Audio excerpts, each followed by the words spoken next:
আজি আমাৰ জাতিটোৱে এক সংকটৰ মাজেৰে পাৰ কৰিছে।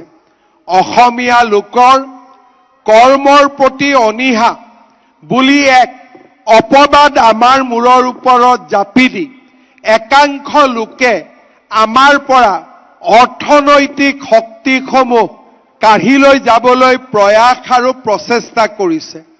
আজি আমাৰ অসমত 30 লাখ বিঘা ভূমি আজি তেখেতসকলে বিভিন্ন কূটবুদ্ধিৰে দখল কৰি নিজৰ অধীনত আনিছে। আজি অসমৰ 12খন জিলাত অসমীয়া লোক সংখ্যালঘুত পৰিণত হৈছে। মহাপুৰুষ শ্ৰীমন্ত শংকৰদেৱৰ জন্মভূমি নগাঁও জিলাতেই আজি অসমীয়া লোক এক সংখ্যালঘিষ্ঠ ৰূপত প্ৰকাশ পাইছে।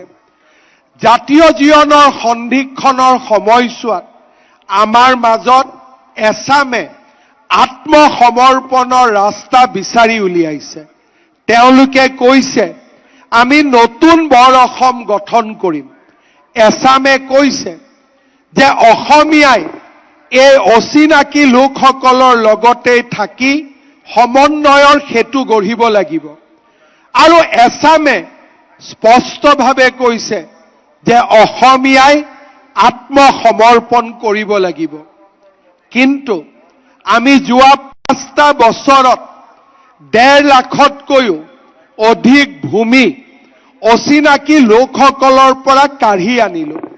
1,60,000 আমি চৰকাৰী নিযুক্তিত আমি 92% নিযুক্তি কেৱল অসমীয়া আৰু আমাৰ অসমবাসীৰ বাবে আমি সুৰক্ষিত কৰিলো। আজি অসমৰ চৰকাৰৰ ভিতৰ চৰাত আমি এটা অসমীয়া মন প্ৰবাহিত কৰিবলৈ সক্ষম হলো। এতিয়া আমাৰ বিষয়া কৰ্মচাৰী আৰু চৰকাৰৰ যি ইকোচিষ্টেম বুলি কওঁ সেই ইকোচিষ্টেমটোক আজি আমি অসমীয়াৰ গৌৰৱেৰে নতুনকৈ উজ্জীৱিত কৰিলো। এজন অসমীয়া হিচাপে আত্মসমৰ্পণৰ পথ মই স্বীকাৰ কৰিবলৈ বাধ্য নহয়। মই বিশ্বাস কৰোঁ যে কোনোবা অচিনাকি লোকৰ ওচৰত কোনোবা বাংলাদেশৰ পৰা অহা অবৈধ মিয়াৰ ওচৰত আত্মসমৰ্পণ কৰাতকৈ মৃত্যুৱে শ্ৰেষ্ঠ। আৰু সেই আদৰ্শেৰে আজি অসমীয়াই অদম্য শক্তিৰে আমাৰ জাতিটোক আকৌ এবাৰ নতুনকৈ সঞ্জীৱিত কৰাৰ যুঁজত নামি পৰিছে।